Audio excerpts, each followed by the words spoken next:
എപ്പോ ബോഡി ഷേം ചെയ്തു? ഒരു ഇംഗ്ലീഷ് ഇറങ്ങിയിട്ടുണ്ട്. I'm literally stuck with these people.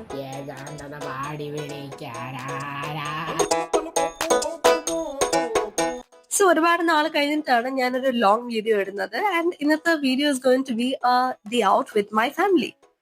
ഈ ഡേ ഔട്ട് ഒന്നും പ്ലാൻ ചെയ്തിട്ടല്ല ഇവിടെ നിന്ന് പോകുന്നത്. ആക്ച്വലി എനിക്ക് കോളേജിൽ പോകേണ്ട ഒരു ആവശ്യമുണ്ട്. എനിക്ക് കുറച്ച് അസൈൻമെന്റ് സബ്മിറ്റ് ചെയ്യണം, പിന്നെ കുറച്ച് സംഭവങ്ങളുണ്ട്. സോ അതിന് വേണ്ടിയിട്ടാണ് നമ്മൾ ആക്ച്വലി പോകുന്നത്. ഞാൻ എവിടെ പോയാലും മോസ്റ്റ്ലി ദച്ചു എൻ്റെ അവിടെ ഉണ്ടാവും. സോ ഇന്ന് ദച്ചു സെം എക്സാം ഒക്കെ എഴുതിയിട്ട് ഭയങ്കര ടയർഡായിട്ട് വന്ന് കിടന്ന് ഉറങ്ങുകയാണ്. നമ്മള് കോളേജിൽ നിന്ന് ഇറങ്ങിയപ്പോൾ still we had a lot of time. അമ്മയ്ക്ക് ഇവിടെ വെട്ടുകാട് ചേർച്ചിൽ പോണോന്ന് പറഞ്ഞു. അപ്പൊ എനിക്ക് ഇവിടെ ബീച്ചിൽ പോണമെന്നുണ്ടായിരുന്നു. ഞാനിവിടെ ഹോസ്റ്റലിൽ നിൽക്കുന്ന സമയത്ത് ഇടയ്ക്ക് ഈവനിങ്സിലൊക്കെ ഇവിടെ ബീച്ചിൽ വന്നിരിക്കും. സോ കുറച്ച് നാളായിരുന്നു പോയിട്ട്. അപ്പോ അവിടെയും പോവാന്ന് കരുതി. പിന്നെ നമ്മള് ബീച്ചിന്റെ സൈഡിൽ നിന്ന് ഐസ്ക്രീം വാങ്ങി. പിന്നെ ഇവിടെ സൈഡിലത്തെ ഷോപ്പില് കുഞ്ഞു കുഞ്ഞു സാധനങ്ങളൊക്കെ ഉണ്ടായിരുന്നു. നമ്മള് കുറച്ച് പോക്കിമോൻ കാർഡ്സും പെൻസ് ഒക്കെ വാങ്ങിച്ചു. പിന്നെ നമ്മൾ ഉപ്പിലിട്ട മാങ്ങ വാങ്ങി. ബീച്ചിൽ ഞാൻ ഇറങ്ങി, കുറച്ചു നേരം ഇറങ്ങിയുള്ളൂ, വേറെ ആരും ഇറങ്ങിയില്ല. കാരണം ആ സമയത്ത് അത്യാവശ്യം നല്ല വെയിലുണ്ടായിരുന്നു.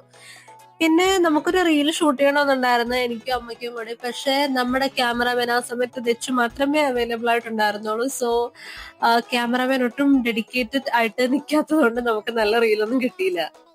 അമ്മ ഇങ്ങനെ ഇതിലേക്കൂടെ നടക്കുന്നത് അമ്മയുടെ കയ്യിലില്ലാത്ത ഏതെങ്കിലും പ്ലാൻസ് ഇവിടെ ഉണ്ടോ എന്ന് നോക്കാനാണ്.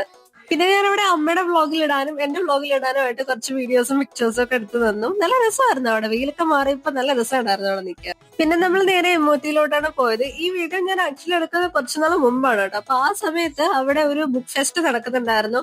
1 കിലോ ബുക്കിന് 599 അങ്ങനെ എന്തോ ആയിരുന്നു കേട്ടോ.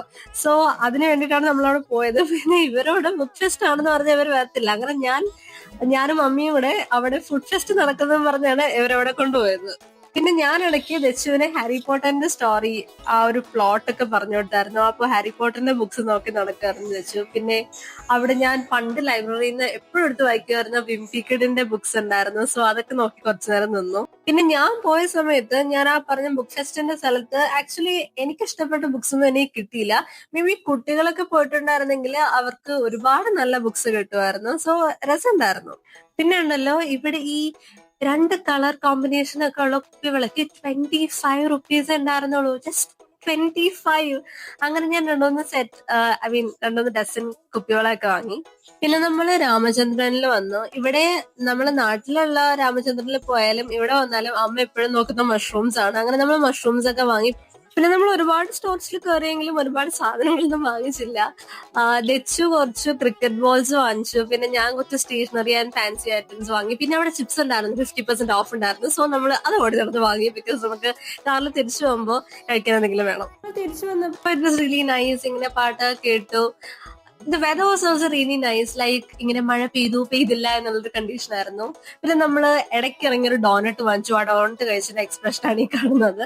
പിന്നെ ഞാൻ വീട്ടിൽ വന്നപ്പോ ഞാൻ ബനാന കട്ട് ചെയ്ത് കൊടുത്തു. അപ്പൊ എനിക്ക് അമ്മ ചിപ്സ് ഉണ്ടാക്കി തന്നു. അതൊക്കെ കഴിഞ്ഞു. എന്നും സ്ക്രോൾ ചെയ്ത് ഉറങ്ങുന്ന ഹാബിറ്റ് മാറ്റിയിട്ട് ഡെയിലി 1 പേജെങ്കിലും വായിച്ചിട്ട് കിടന്ന് ഉറങ്ങാന്നുള്ള എന്റെ പുതിയ ഹാബിറ്റ് ഇന്നും സക്സസ്ഫുള്ളി കംപ്ലീറ്റ് ചെയ്തിട്ട് ഹാപ്പി ആയിട്ട് കിടന്ന് ഉറങ്ങി.